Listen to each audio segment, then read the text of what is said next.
शुक्लाम्बरधरम् विष्णुम् शशिवर्णम् चतुर्भुजम् प्रसन्नवदनम् ध्यायेत् सर्वविघ्नोपशान्तये व्यासम् वसिष्ठनप्तारम् शक्तेः पौत्रमकल्मषम् पराशरात्मजम् वन्दे शुकतातम् तपोनिधिम् व्यासाय विष्णुरूपाय व्यासरूपाय विष्णवे नमो वै ब्रह्मनिधये वासिष्ठाय नमो नमः अविकाराय शुद्धाय नित्याय परमात्मने सदैकरूपरूपाय विष्णवे सर्वजिष्णवे यस्य स्मरणमात्रेण जन्म संसारबन्धनात् विमुच्यते नमस्तस्मै विष्णवे प्रभविष्णवे ॐ नमो विष्णवे प्रभविष्णवे श्रीवैशम्पायन उवाच श्रुत्वा धर्मानशेषेण पावनानि च सर्वशः युधिष्ठिरः शान्तनवम् पुनरेवाभ्यभाषत युधिष्ठिर उवाच किमेकम् दैवतम् लोके किम् वाप्येकम् परायणम् स्तुवन्तः कङ्कमर्चन्तः प्राप्नुयुर्मानवा शुभम् को धर्मः सर्वधर्माणाम् भवतः परमो मतः किम् जपन्मुच्यते जन्तुर्जन्म संसारबन्धनात् श्रीभीष्म उवाच जगत्प्रभुम् देवदेवमनन्तम् पुरुषोत्तमम् स्तुवन्नाम सहस्रेण पुरुषः सततोत्थितः तमेव चार्चयन्नित्यम् भक्त्या पुरुषमव्ययम् ध्यायम् स्तुवन् नमस्यम् च यजमानस्तमेव च अनादिनिधनम् विष्णुम् सर्वलोकमहेश्वरम् लोकाध्यक्षम् स्तुवन्नित्यम् सर्वदुःखातिगो भवेत् ब्रह्मण्यम् सर्वधर्मज्ञम् लोकानाम् कीर्तिवर्धनम् लोकनाथम् महद्भूतम् सर्वभूतभवोद्भवम् एष मे सर्वधर्माणाम् धर्मोऽधिकतमो मतः यद्भक्त्या पुण्डरीकाक्षम् स्तवैरच्चेन्नरः सदा परमम् यो महत्तेजः परमम् यो महत्तपः परमम् यो महद्ब्रह्म परमम् यः परायणम् पवित्राणाम् पवित्रम् यो मङ्गलानाम् च मङ्गलम् दैवतम् देवतानाम् च भूतानाम् यो व्ययपिता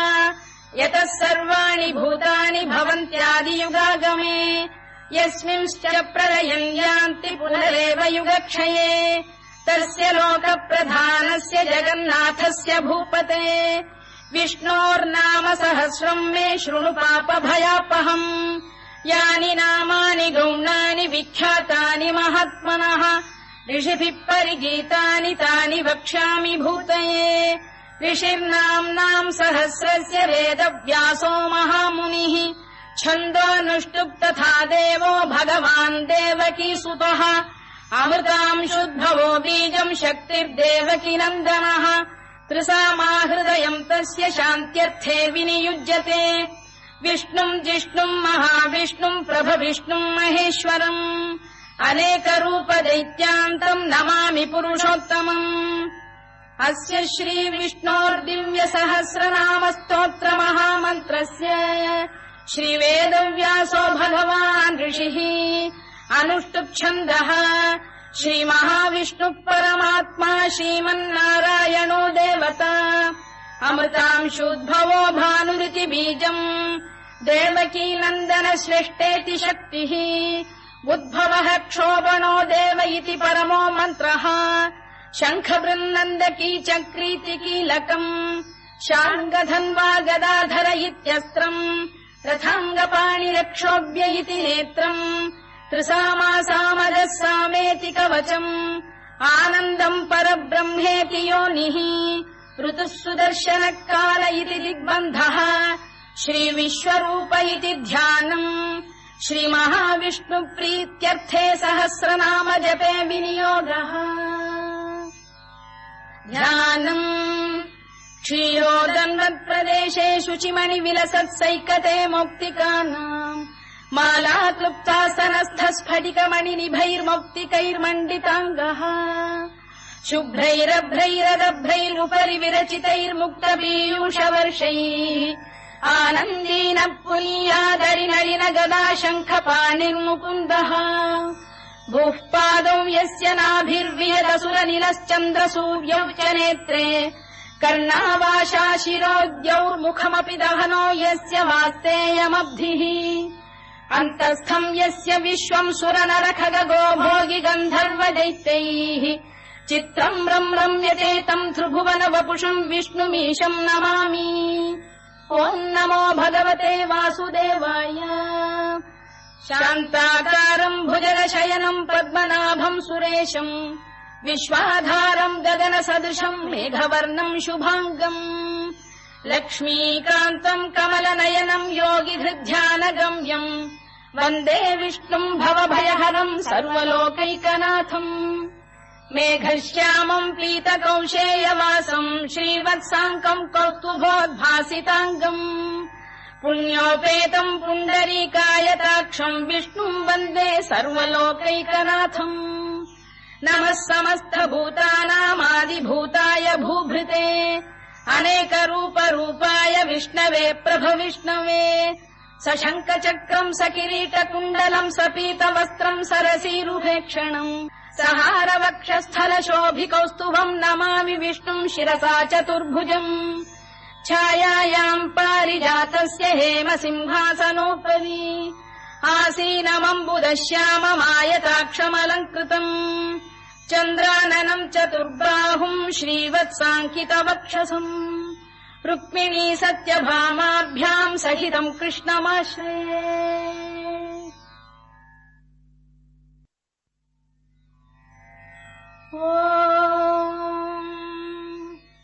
विश्वम् विष्णुर्वषत्कारो भूतभव्य भवत्प्रभुः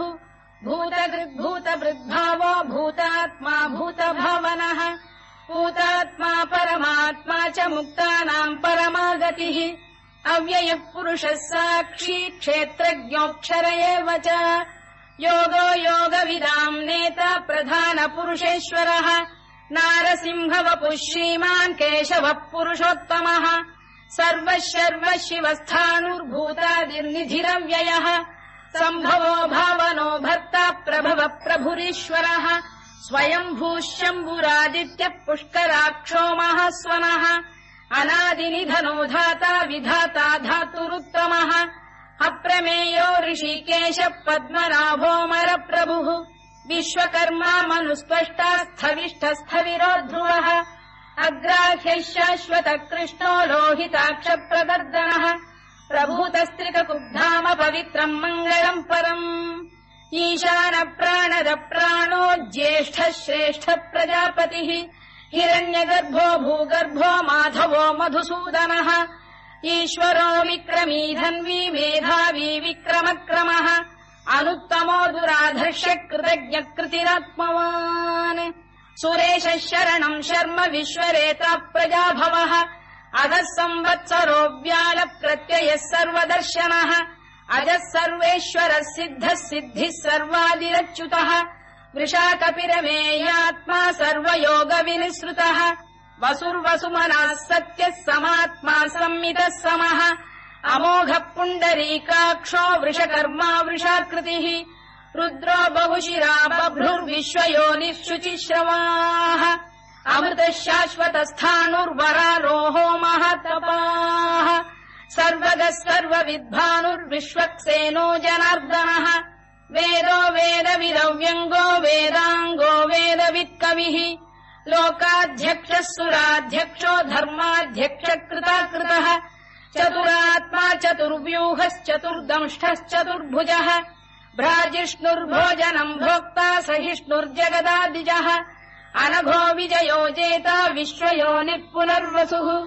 उपेन्द्रो वामनः प्रांशुरमोघः शुचिरूर्जितः अतीन्द्रः सङ्ग्रहः सर्गो धृतात्मा नियमो यमः वेद्यो वैद्यः सदा योगी वीरः माधवो मधुः अतीन्द्रियो महामायो महोत्साहो महाबलः महाबुद्धिर्महावीर्यो महाशक्तिर्महाद्युतिः अनिर्देश्य वपुः श्रीमान् अमे आत्मा महादृधृत् महेश्वासो महीभर्ता श्रीनिवासः सताङ्गतिः अनिरुद्धः सुरानन्दो गोविन्दो गोविदाम्पतिः मरीचिर्दमनो हंसः सुपर्णो भुजगोत्तमः हिरण्यनाभः सुतपाः पद्मनाभः प्रजापतिः अमृत्युः सर्वदृक्सिंहः सन्धाता सन्धिमान् स्थिरः अजो दुर्मर्षणः शास्ता विश्रुतात्मा सुरारिः गुरुर्गुरुतमो धाम सत्यः सत्यपराक्रमः निमिषो निमिषस्रग्वी वाचस्पतिरुदारधीः अग्रणीर्ग्रामणी श्रीमान् न्यायो नेता समीरणः सहस्रमूर्धा विश्वात्मा सहस्राक्षः सहस्रपात् आवर्तनो निवृत्तात्मा संवृतः सम्प्रमर्दनः अधः संवर्तको भङ्गिरनिलो धरणीधरः सुप्रसाद प्रसन्नात्मा विश्वधृक् विश्वभुग्विभुः सत्कर्ता सत्कृतः साधुर्जह्नुर्नारायणो नरः असङ्ख्येयो प्रमेयात्मा विशिष्टः शिष्टकृच्छुचिः सिद्धार्थ सिद्ध सङ्कल्पः सिद्धिदः सिद्धिसाधनः वृषाही वृषभो विष्णुर्वृषपर्वा वृषोदरः वर्धनो वर्धमानश्च विविक्तः श्रुतिसागरः सुभुजो दुर्धरो वाग्मी महेन्द्रो वसुदो वसुः नैकरूपो बृहद्रूपः शिपिविष्टप्रकाशनः ओजस्तेजोऽब्जुदिधरः प्रकाशात्मा प्रतापनः ऋद्धस्पष्टाक्षरो मन्त्रश्चन्द्रांशुर्भास्करद्युतिः अमृतांशुद्भवो भानुः शशबिन्दुः सुरेश्वरः औषधम् जगतः सेतुः सत्यधर्मपराक्रमः भूतभव्यभवन्नाथ पवनः पावनो नरः कामः कामकृत्कान्तः कामः कामप्रदप्रभुः युगादिकृद्युगावर्तो नैकमायो महाशनः अदृश्यो व्यक्तरूपश्च सहस्रजिदनन्तजित् इष्टो विशिष्टः शिष्टेष्टः शिखण्डी नघुषो वृषः क्रोधः क्रोधकृत्कर्ता विश्वबाहुर्महीधरः अच्युत प्रथित प्राण प्राणदो वासवानुजः अपाम् निधिरधिष्ठानमप्रमत्त प्रतिष्ठितः स्कन्द स्कन्दधरो धुर्यो वरदो वायुवाहनः वासुदेवो बृहद्भानुरादिदेवः पुरन्दरः अशोकस्तारणस्तारः शूरः शौरिर्जनेश्वरः अनुकूलः शतावर्तः पद्मी पद्मनिभेक्षणः पद्मनाभोरविन्दाक्षः पद्मगर्भः शरीरभृत् महर्धिर्वृद्धो वृद्धात्मा महाक्षो गरुडध्वजः अतुलः शरभो भीमः समयज्ञो हविर्हरिः सर्वलक्षणलक्षण्यो लक्ष्मीवान् समितिञ्जयः विक्षरो रोहितो मार्गो हेतुर्दामोदरः सः महीधरो महाभागो वेगवानमिताशनः उद्भवः क्षोभणो देवः श्रीगर्भः परमेश्वरः करणम् कारणम् कर्ता विकर्ता गहनो गुहः व्यवसायो व्यवस्थानः संस्थानस्थानदो ध्रुवः परद्धिः परमस्पष्टः तुष्टः पुष्टः शुभेक्षणः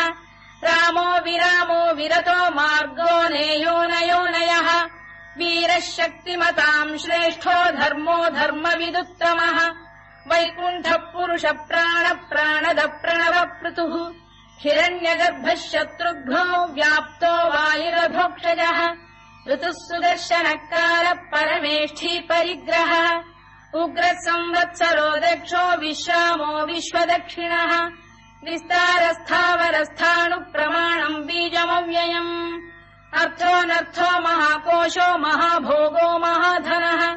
अनिर्विण्णस्थविष्ठो भूर्धर्मयूपो महामखः नक्षत्रनेमिर्नक्षत्री क्षमः क्षामः समीहनः यज्ञयुज्यो महेद्यश्च क्रतुः सत्रम् सताम् गतिः सर्वदर्शी विमुक्तात्मा सर्वज्ञो ज्ञानमुत्तमम् सुव्रतः सुमुखः सूक्ष्मः सुघोषः सुखरः सुहृद् मनोहरोजितक्रोधो वीरबाहुर्विदारणः स्वापनः स्ववशो व्यापी नैकात्मानैककर्मकृत् वत्सरो वत्सलो वत्सी रत्नगर्भोधनेश्वरः धर्मकृद्धर्मकृद्धर्मी सदसक्षरमक्षरम् अविज्ञाता सहस्रांशुर्विधाता कृतलक्षणः दभस्तिनेमिः सत्तस्तः सिंहो भूतमहेश्वरः आदिदेवो महादेवो देवेशो देवभृद्गुरुः उत्तरो गोपतिर्गोप्ता ज्ञानगम्यः पुरातनः शरीरभूतवृद्भोक्ता कपीन्द्रो भूरि दक्षिणः सोमपोऽमृतपः सोमः पुरुजित् पुरुसत्तमः विनयो जयः सत्यसन्धो दाशार्हः सात्वताम् पतिः जीवो विनयिता साक्षी मुकुन्दोमित विक्रमः अम्भो निधिरनन्तात्मा महोदधिशयोऽन्तकः अजो महार्घः स्वाभाव्यो जिता मित्र प्रमोदनः आनन्दो नन्दनो नन्दः सत्यधर्मा त्रिविक्रमः महर्षि कपिलाचार्य कृतज्ञो मेदिनीपतिः त्रिपुरस्त्रिदशाध्यक्षो महाशृङ्गकृतान्तकृत् महावराहो गोविन्दः सुषेणः कनकाङ्गिनी गुह्यो गभीरो गहनो गुप्तश्चक्रगदाधरः मेधास्वाङ्गो जितः कृष्णो दृढः सङ्कर्षणोच्युतः वरुणो वारुणो वृक्षः पुष्कराक्षो महामनाः भगवान् बलहानन्दी वनमाली हलायुधः आदित्यो ज्योतिरादित्यः सहिष्णुर्गतिसप्तमः सुधन्वाखण्ड परशुर्दारुणो द्रविणप्रदः दिवस्पृक् सर्वदृग्व्यासो वाचस्पतिरयो निजः त्रिसामासामगः साम निर्वाणम् भेषजम् भिषज सन्न्यासकृच्छमः शान्तो निष्ठा शान्तिपरायणम् शुभाङ्गः शान्तिदः स्रष्टा कुमुदः कुवलेशयः गोहितो गोपतिर्गोप्ता वृषभाक्षो वृषप्रियः अनिवर्ती निवृत्तात्मा संक्षेप्ताक्षेमकृच्छिवः श्रीवत्सवक्षः श्रीवासः श्रीपतिः श्रीमताम्बरः श्रीधः श्रीशः श्रीनिवासः श्रीनिधिः श्रीविभावनः श्रीधर श्रीकर श्रेयः श्रीमान् लोकत्रयाश्रयः स्वक्षस्वङ्गः शतानन्दो नन्दिर्ज्योतिर्गणेश्वरः विजितात्मा विधेयात्मा सत्कीर्तिश्छिन्न संशयः उदीर्णः सर्वतश्चक्षुरनीशः शाश्वतस्थिरः भूषयो भूषणो भूतिर्विशोकः शोकनाशनः अर्चिष्मानर्चितः कुम्भो विशुद्धात्मा विशोधनः अनिरुद्धो प्रतिरथ प्रद्युम्नोमित विक्रमः कालनेमिनिः वीरः शौरिः शूरजनेश्वरः त्रिलोकात्मा त्रिलोकेशः केशवः केशिहा हरिः कामदेवः कामपालः कामी कान्तकृतागमः अनिर्देश्य वपुर्विष्णुर्वीरोऽनन्तो धनञ्जयः ब्रह्मण्यो ब्रह्मकृद्ब्रह्मा ब्रह्म ब्रह्मविवर्धनः ब्रह्मविब्राह्मणो ब्रह्मी ब्रह्मज्ञो ब्राह्मणप्रियः महाकमो महाकर्मा महातेजा महोरगः महाक्रतुर्महायज्वा महायज्ञो महाहविः स्तव्यस्तव प्रियस्तोत्रम् स्तुतिस्तोतारणप्रियः पूर्णः पूरयिता पुण्यः पुण्यकीर्तिरनामयः मनोजवस्तीर्थकरो वसुरेता वसुप्रदः वसुप्रदो वासुदेवो वसुर्वसुमनाहविः सद्गतिः सत्कृतिः सत्ता सद्भूतिः सत्परायणः शूरसेनो यदुश्रेष्ठः सन्निवासः सुयामुनः भूतावासो वासुदेवः सर्वासु निलयो नलः दर्पः दर्पदो दृप्तो दुर्धरोऽथा पराजितः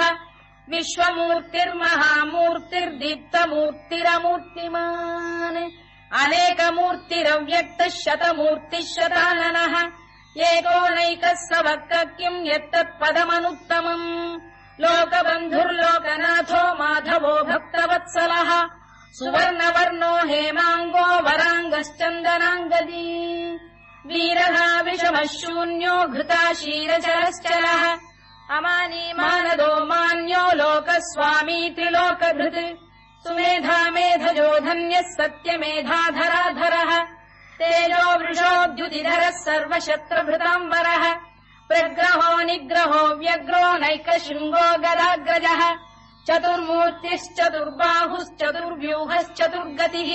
चतुरात्मा चतुर्भावश्चतुर्वेदविदेकपात्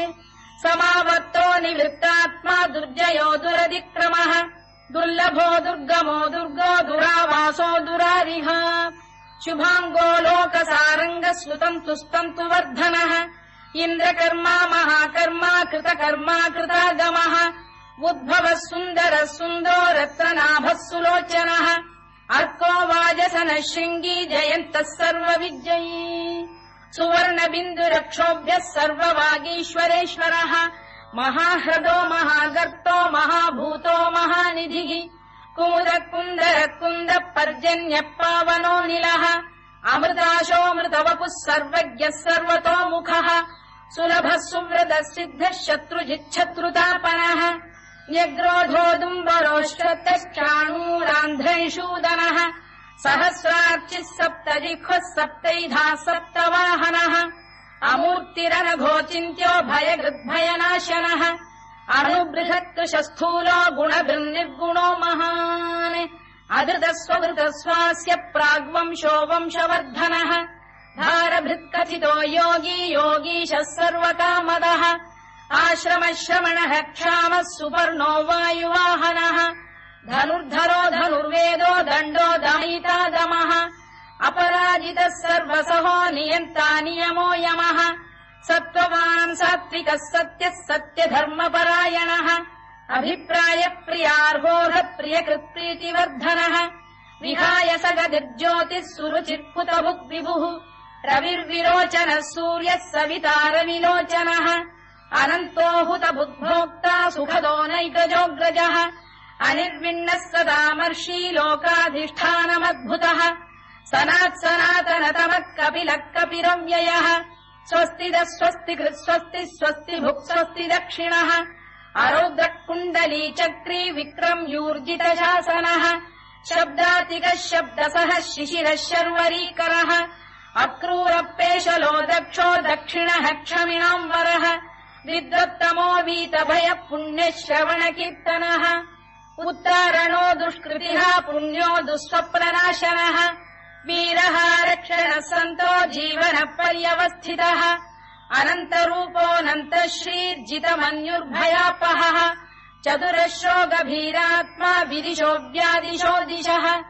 अनाधिर्भूर्भुवो लक्ष्मी सुवीरो रुचिराङ्गदः जननो जनजन्मादिर्भीमो भीमपराक्रमः आधारनिलयो धाता पुष्पहास प्रजागरः ऊर्ध्वरः सत्पथाचार प्राणद प्रणवप्रणः प्रमाणम् प्राणनिलय प्राणभृत्प्राणजीवनः तत्त्वम् तत्त्वविदेकात्मा जन्ममृत्युजरातिगः भूर्भुवः स्वस्तरुस्तारः सविता प्रपितामहः यज्ञो यज्ञपतिर्यज्वा यज्ञाङ्गो यज्ञवाहनः यज्ञभृद्यज्ञकृद्यज्ञी यज्ञभुग्यज्ञसाधनः यज्ञान्तकृद्यज्ञगुह्यमन्नमन्नाद एव च आत्मयोनिः स्वयम् जातो वैखानः सामगायनः देवकीनन्दनः स्रष्टा क्षितीशः पापनाशनः शङ्खबृन्नन्दकी चक्री शार्ङ्गधन्वा गदाधरः तथाङ्गपाणिरक्षोभ्यः सर्वप्रहरणायुधः सर्वप्रहरणायुधवो नम इति वनमाली गरीशाङ्गी शङ्खी चक्री च नन्दकी श्रीमान्नारायणो विष्णुर्वासुदेवोऽभिरक्षतु वनमाली गरीशाङ्गी शङ्खी चक्री च नन्दकी श्रीमान्नारायणो विष्णुर्वासुदेवोऽभिरक्षतु वनमाली गरीशाङ्गी शङ्खी चक्री च नन्दकी श्रीमान्नारायणो विष्णुर्वासुदेवोऽभिरक्षतु इतीदम् कीर्तनीयस्य केशवस्य महात्मनः नाम्नाम् सहस्रम् दिव्यानामशेषेण प्रकीर्तितम् य इदम् शृणुयान् नित्यम् यश्चापि परिकीर्तयेत् नाशुभम् प्राप्नुयात् किञ्चित् सोमुत्रेह च मानवः वेदान्तको ब्राह्मणस्य क्षत्रियो विजयी भवेत् वैश्यो धनसमृद्धस्य क्षुद्रः सुखमवाप्नुयात् धर्मार्थी प्राप्नुयात् धर्ममर्थार्थी चार्थमाप्नुयात् कामानवाप्नुयात् कामी प्रजार्थी चाप्नुयात् प्रजाम् भक्तिमान् यः सदोत्थाय शुचिस्तद्गतमानसः सहस्रम् वासुदेवस्य नाम्नामेतत्र कीर्तयेत् यशः प्राप्नोति विपुलम् याति प्राधान्यमेव च अचलाम् श्रियमाप्नोति श्रेयः प्राप्नोत्यनुत्तमम् न भयम् क्वचिदाप्नोति वीर्यम् तेजश्च विन्दति भवत्यरोगोद्युतिमान् बलरूपगुणान्वितः रोगार्तो मुच्यते रोगात् बद्धो मुच्येत बन्धनात् भयान्मुच्येत भीतस्तु मुच्येतापन्न आपदः दुर्गाण्यतितरत्याशु पुरुषः पुरुषोत्तमम् सुवन्नाम सहस्रेण नित्यम् भक्तिसमन्वितः वासुदेवाश्रयो मर्त्यो वासुदेवपरायणः सर्वपापविशुद्धात्मा याति ब्रह्म सनातनम् न वासुदेव भक्तानामशुभम् विद्यते क्वचित् जन्म मृत्युजरा व्याधि भयम् नैवोपजायते इमम् स्तवमधीयानः श्रद्धा भक्ति समन्वितः युज्येतात्मसुखक्षान्ति श्रीधृति स्मृतिकीर्तिभिः न क्रोधो न च मात्सर्यम् न लोभो न शुभामतिः भवन्ति कृतपुण्यानाम् भक्तानाम् पुरुषोत्तमे द्यौः चन्द्रार्कनक्षत्राखम् दिशो भूर्महो दधिः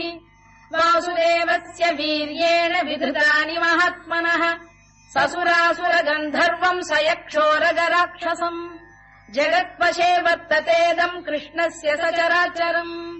इन्द्रियाणि मनो बुद्धिः सत्त्वम् तेजो बलम् धृतिः वासुदेवात्मकान्याहुः क्षेत्रम् क्षेत्रज्ञ एव च सर्वागमानामाचार प्रथमम् परिकल्पते आचार प्रभवो धर्मो धर्मस्य प्रभुरच्युतः ऋषयः पितरो देवा महाभूतानि धातवः जङ्गमाजङ्गमम् चेदम् जगन्नारायणोद्भवम् योगो ज्ञानम् तथा साङ्ख्यम् विद्या शिल्पादिकर्म च वेदाः शास्त्राणि विज्ञानमेतत् सर्वम् जनार्दनात् एको विष्णुर्महद्भूतम् पृथग्भूतान्यनेकशः त्रीन् लोकान् व्याप्य भूतात्मा भुङ्क्ते विश्वभुवव्ययः इमम् स्तवम् भगवतो विष्णोर्व्यासेन कीर्तितम् पठेद्य इच्छेत् पुरुषः श्रेयत् प्राप्तुम् सुखानि च विश्वेश्वरमजम् देवम् जगतः प्रभुमव्ययम् भजन्ति ये पुष्कराक्षम् न ते यान्ति पराभवम् ओन्नम इति अर्जुनोवाच पद्मपत्र विशालाक्ष पद्मनाभसुरोत्तमा भक्तानामनुरक्तानाम् त्राता भव जनार्दन श्रीभगवानुवाच यो माम् नाम सहस्रेण स्तोतुमिच्छति पाण्डव सोऽहमेकेन श्लोकेन स्तुत एव न संशयोन्नम इति व्यासोवाच वासनाद्वासुदेवस्य वासितम् भुवनत्रयम् सर्वभूतनिवासोऽसि वासुदेव नमोऽस्तु ते वासुदेव नमोऽस्तु ओन्नम इति पार्वत्युवाच केनोपायेन लघुना विष्णोर्नाम सहस्रकम् पठ्यते पण्डितैर्नित्यम् श्रोतुमिच्छाम्यहम् प्रभो ईश्वरोवाच श्रीराम राम रामेति रमे रामे मनोरमे सहस्रनाम तत्तुल्यम् राम नाम वरानने श्रीराम राम रामेति रमे रामे मनोरमे सहस्रनाम तत्तुल्यम् राम नाम वरानने श्रीराम राम रामेति रमे रामे मनोरमे सहस्रनाम तत्तुल्यम् राम नाम वरानने राम नाम वराननमोन्नम इति ब्रह्मोवाच नमोऽस्त्वनन्ताय सहस्रमूर्तये सहस्रपादाक्षि शिरोरुबाहवे सहस्रनाम्ने पुरुषाय शाश्वते सहस्रकोटियुगधारिणे नमः सहस्रकोटियुगधारिणे ओन्नम इति सञ्जय उवाच यत्र योगेश्वर कृष्णो यत्र पार्थो धनुर्धरः तत्र श्रीविजयो भूतिर्ध्रुवानीतिर्मतिर्मम श्रीभगवानुवाच अनन्याश्चिन्तयन्तो मां ये जनाः पर्युपासते तेषाम् नित्याभियुक्तानाम् योगक्षेमम् वहाम्यहम् परित्राणाय साधूनाम् विनाशाय च दुष्कृताम् धर्म संस्थापनार्थाय सम्भवामि युगे युगे आर्ता विषण्णाः शिथिलाश्च भीता घोरेषु च व्याधिषु वर्तमानाः संकीर्त्य नारायण शब्दमात्रम् विमुक्त दुःखाः सुखिनो भवन्तु कायेन वाचा मनसेन्द्रियैर्वा बुद्ध्यात्मना वा प्रकृते स्वभावात् करोमि यद्यत् सकलम् परस्मै नारायणायेति समर्पयामि।